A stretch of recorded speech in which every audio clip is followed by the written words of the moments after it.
Bienvenue dans les récits extraordinaires de Pierre Bellemare. Un podcast issu des archives d'Europe 1. Je suis sûr, chers amis, que dans votre entourage, proche ou lointain, vous connaissez quelqu'un, la plupart du temps c'est une femme, dont vous dites « Bouh, oh, c'est une faiseuse de ragots !» Et vous ajoutez immédiatement « Ce sont des ragots sans importance. » Sans importance, c'est à voir. Oh, bien sûr, si vous dites d'une personne « Elle se teint les cheveux » ou « Il joue sa paix au tiercé », c'est effectivement sans importance. Je veux dire par là que vous n'engagez la vie de personne. Quelques cancans par-ci par-là entretiennent les aigreurs, et vous ne risquez pas la guillotine si vous vous êtes trompé. Car, si l'on veut faire des ragots, ce qui n'est pas joli, vous en conviendrez, il faut faire la différence entre le ragot pour le ragot et le ragot vrai et méchant. C'est d'un ragot vrai et méchant, d'un ragot criminel, dont je vais vous parler aujourd'hui, et vous verrez qu'il a fait naître une erreur stupide, monumentale. Oh, pas une erreur judiciaire, non. Une erreur humaine, une erreur idiote, une erreur encore jamais vue dans nos dossiers extraordinaires.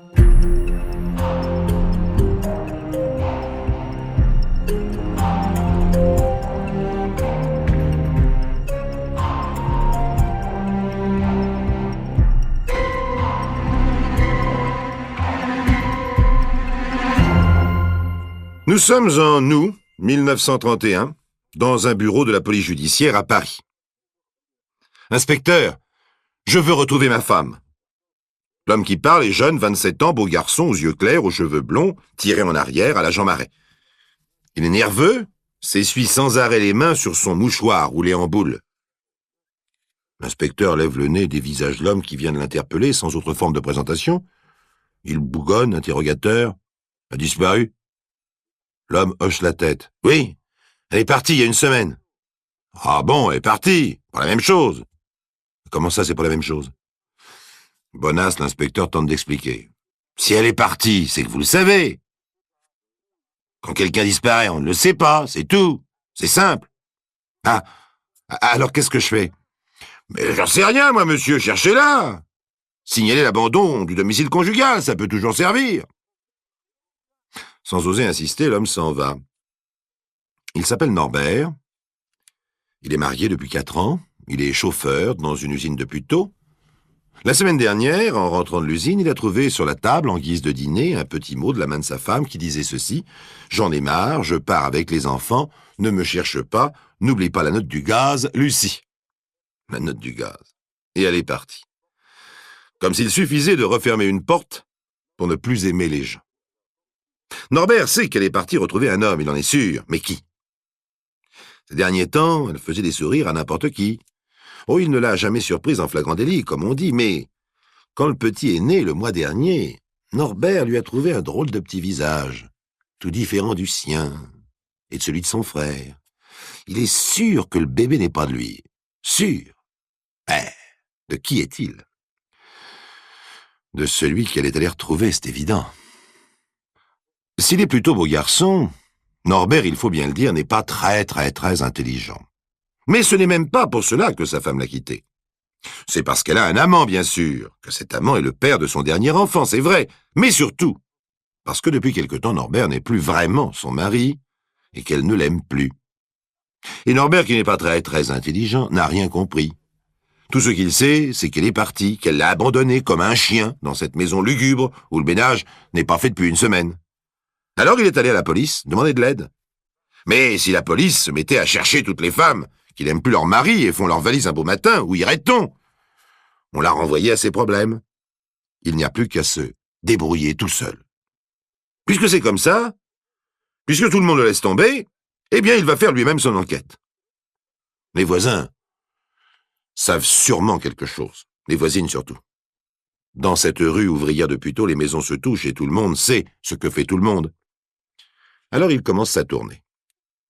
De voisine en voisine, il tombe sur une certaine commère dont la passion, puisqu'elle ne travaille pas, est de surveiller la rue du matin au soir, assise sur une chaise, derrière sa fenêtre.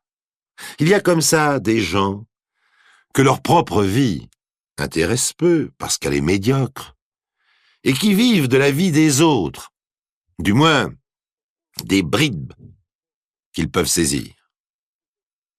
La mère Cornet est dans ce cas.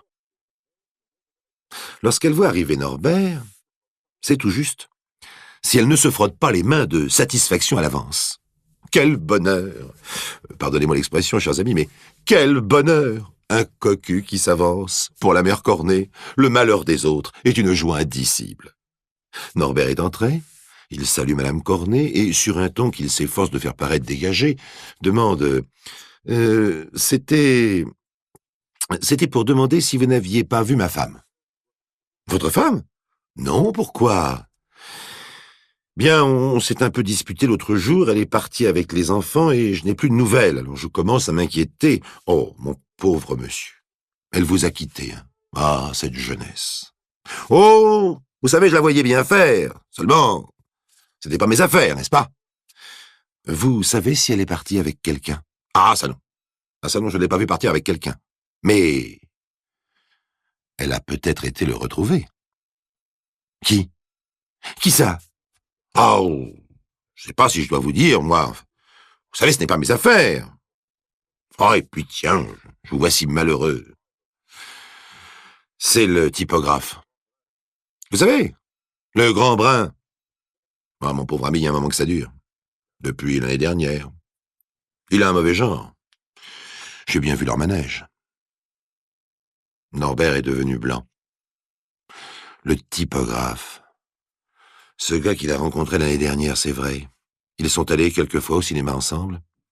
Mais il y a longtemps qu'il ne l'a pas revu. Le salopard. Alors c'est à lui que ressemble le petit dernier. Ah, c'est bien possible, il y a de ça. La vieille qui a vu Norbert changer de couleur essaie de rattraper un peu le choc qu'elle vient de lui donner. Oh, j'ai peut-être eu tort de vous dire la vérité, j'aurais pas dû. Vous n'allez pas lui chercher des ennuis, au moins. Norbert s'est repris. Non, non, ne craignez rien. Oh, je m'en doutais d'ailleurs, vous savez. C'est simplement pour avoir des nouvelles des enfants, il me manque tellement.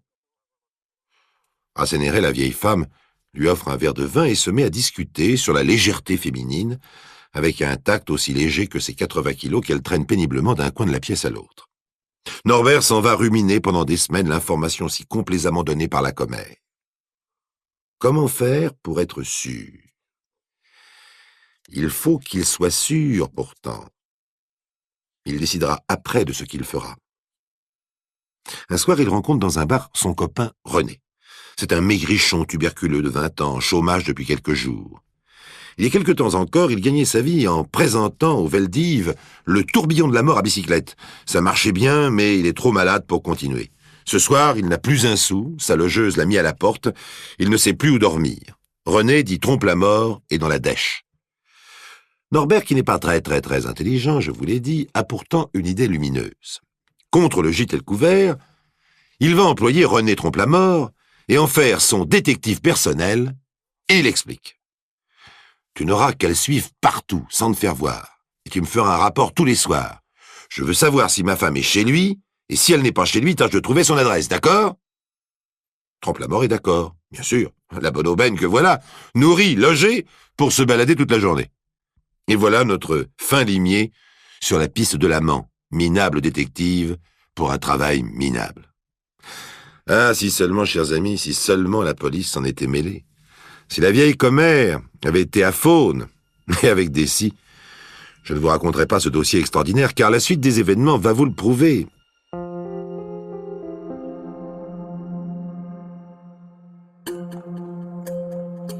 Les récits extraordinaires de Pierre Bellemare, un podcast Europe 1. Je vous le rappelle, Norbert, mari trompé, fait suivre l'amant de sa femme par son copain René dit Trompe-la-Mort. L'épouse a disparu depuis le 10 août et nous sommes en octobre 1931. Consciencieusement, Trompe-la-Mort s'acquitte de sa mission. Il fait le guet à la porte de l'hôtel meublé où habite l'amant, le suit jusqu'à son travail, au restaurant, au café, et fait son rapport tous les soirs. Rien.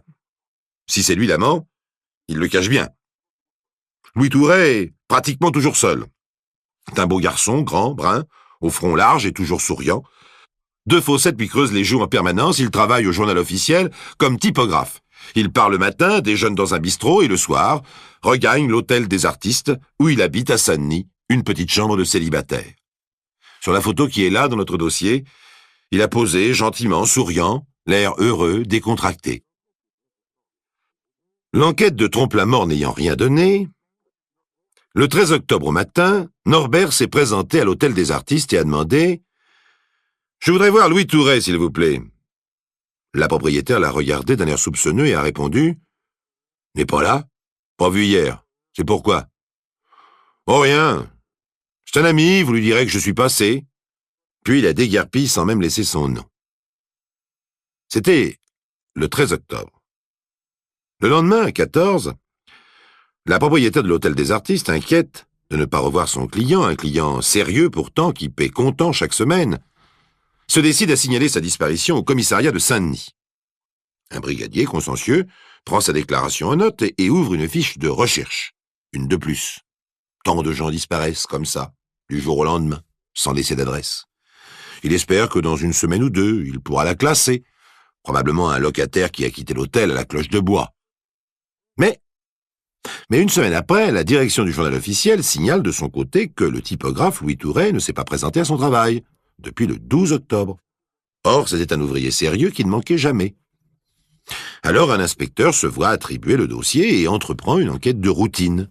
Les collègues du travail, la patronne de l'hôtel, le restaurant habituel, et il met les pieds partout où le fin limier Trompe-la-Mort avait mis les siens, et y avait laissé des traces. Petit à petit, de renseignement en renseignement, il arrive jusqu'à Norbert. Avant de l'interroger, il se renseigne. Et tiens, voilà un client intéressant qui a signalé la disparition de sa femme par une lettre au procureur de la République. Y aurait-il là-dessous une histoire de tourtereau envolé? Convoqué, Norbert répond sagement aux questions de l'inspecteur. « Vous connaissez Louis Touret ?»« Oui, c'est-à-dire que... il y a longtemps que je l'ai pas vu. Connaissez votre femme ?»« Un peu, oui, je crois. » « Dites-moi, vous avez signalé la disparition de votre femme il y a 2 mois. Vous ne l'avez pas revue depuis ? » ?»« Si. J'ai eu de ses nouvelles le mois dernier. Elle m'a quitté pour aller vivre avec un autre, mais j'ai récupéré mon fils aîné. » « Comment s'appelle l'autre homme avec qui elle vit ? » ?»« Thomas Alexandre. » Déçu, l'inspecteur tente une affirmation au flanc, comme ça, pour voir. « Louis Touret était l'amant de votre femme avant Thomas Alexandre ?» Toujours sagement, Norbert répond. « Oui, mais la dernière fois que je l'ai vu, il m'a dit que c'était fini depuis longtemps. D'ailleurs, c'est lui qui m'a donné l'adresse de ma femme. Il me l'a écrit. J'ai la lettre à la maison. Vous comprenez, je voulais surtout récupérer mon fils. » « Mais où est-il, votre fils ? » ?»« Chez mon beau-frère et ma belle-sœur. Ils le prennent pour que je puisse travailler. » Norbert, une fois reparti, l'inspecteur réfléchit. Il n'a pas aimé les yeux vagues du témoin et la voix plate qu'il avait pour répondre. Il a trop l'habitude des menteurs pour laisser partir celui-là sans chercher plus loin. Seulement, M. Thomas Alexandre existe bel et bien, et il vit bel et bien avec la femme de Norbert et son petit dernier. Alors l'inspecteur va voir la famille, et il apprend des choses intéressantes par le beau-frère. Quand il m'a amené l'enfant, il m'a dit « Je connais l'adresse de ma femme, c'est Louis Touret, son amant, qui me l'a donnée. » Oh, il a bien été obligé de parler. Je lui avais mis mon revolver sur le ventre. Et le beau-frère ajoute « Quand je lui ai dit qu'il était fou de faire des choses pareilles et que Touret allait le dénoncer, il m'a répondu « T'en fais pas. » Je lui ai fait peur une bonne fois pour toutes. L'inspecteur est reparti pensif. Est-ce que par hasard cet imbécile de Norbert ne se serait pas trompé d'amant? Est-ce que par hasard il n'aurait pas tué Louis Touret, amant périmé depuis plus d'1 an, au lieu de l'autre? Ça a l'air idiot comme ça, mais on en voit tellement dans la police. Et oui, lorsqu'on a perquisitionné au domicile de Norbert, on trouvait bien la lettre écrite de la main de Touret, mais sur le même papier à lettres que celui de Norbert, et posté le jour même de la disparition du typographe. On trouva aussi, dans la cour, une voiture avec une paire de chaussures ne lui appartenant pas. Je vous le disais, Norbert n'était pas très intelligent. Il mit 5 jours pourtant avant de s'effondrer et de révéler où se trouvait le corps du malheureux Touret et le nom de ses complices, car il avait 2 complices. Au petit matin du 3 décembre 1931, une armée de policiers et de scaphandriers se retrouvèrent sur les bords de la Seine, à Herblay, en un lieu dit le Trou aux Anguilles. 2 hommes s'enfoncèrent dans l'eau boueuse jusqu'à 10 mètres de profondeur.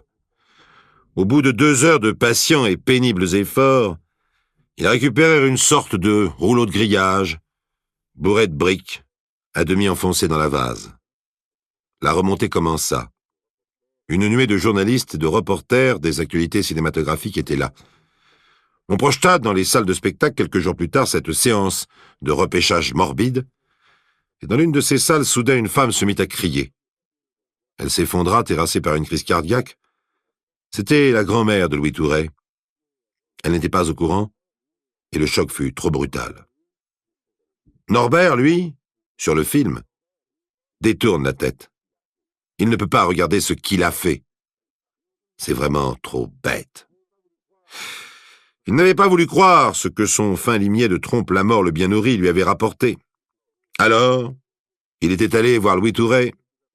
Il avait attiré chez lui, sous un prétexte quelconque, une partie de cartes avec ses 2 copains, Trompe-la-Mort et Fernand, le propriétaire de la voiture trouvée chez lui. À peine arrivé, Norbert pointa un revolver sur le ventre du typographe. « Fini la rigolade. Dis-moi où est ma femme. » Louis Touret avait éclaté de rire. « Tu pas fou, non? Mais y a rien eu entre ta femme et moi, à peine un petit flirt de rien du tout. Allez, enlève ce truc. Allez, je te dirai avec qui elle est. Me raconte pas de salade. Tu dis ça parce que tu as peur. Dis-moi où elle est, sinon je vais te torturer, jusqu'à ce que tu parles. » Mais Louis, la conscience tranquille, riait en essayant de calmer Norbert. « Écoute, ta femme, elle est avec Thomas. Je connais l'adresse. Je te l'écrirai si tu veux, mais enlève ce truc. Tu vas faire des bêtises si tu continues. Je vais t'expliquer. »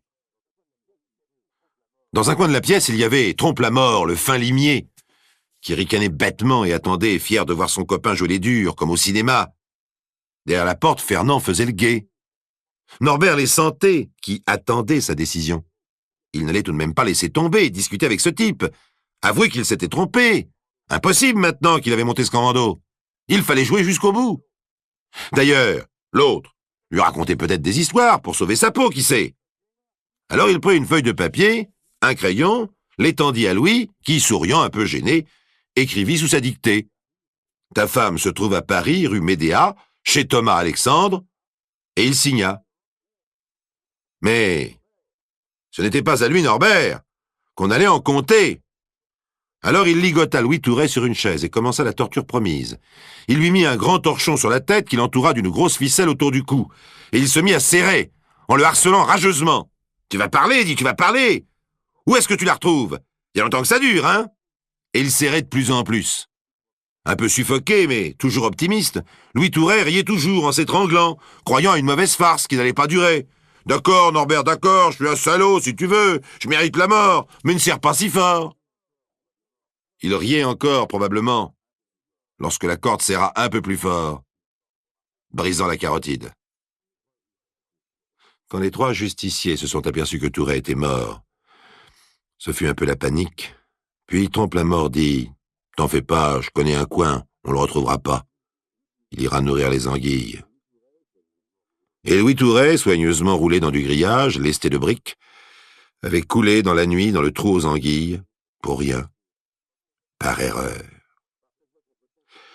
Par 7 voix contre 5, les jurés condamnèrent Norbert à la peine de mort. Il signa immédiatement sa demande de pourvoi en cassation. Trompe-la-Mort, lui, n'eut que 5 ans de travaux forcés et Fernand obtint gracieusement 18 mois de prison pour recel de cadavres. Quant à la mère Cornet, la faiseuse de ragots, dont je vous parlais au début de cette histoire, elle passa presque inaperçue aux assises. C'est que, voyez-vous, l'on n'a pas encore trouvé le moyen d'inculper les faiseurs de ragots, et c'est bien dommage.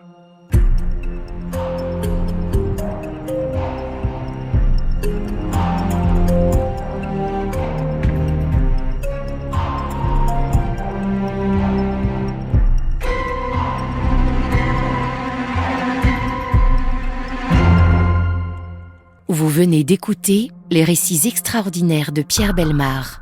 un podcast issu des archives d'Europe 1. Réalisation et composition musicale, Julien Tarot. Production, Estelle Lafont. Patrimoine sonore, Sylvaine Denis, Laetitia Casanova, Antoine Reclus. Remerciements à Roselyne Bellemare.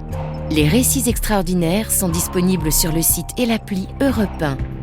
Écoutez aussi le prochain épisode en vous abonnant gratuitement sur votre plateforme d'écoute préférée.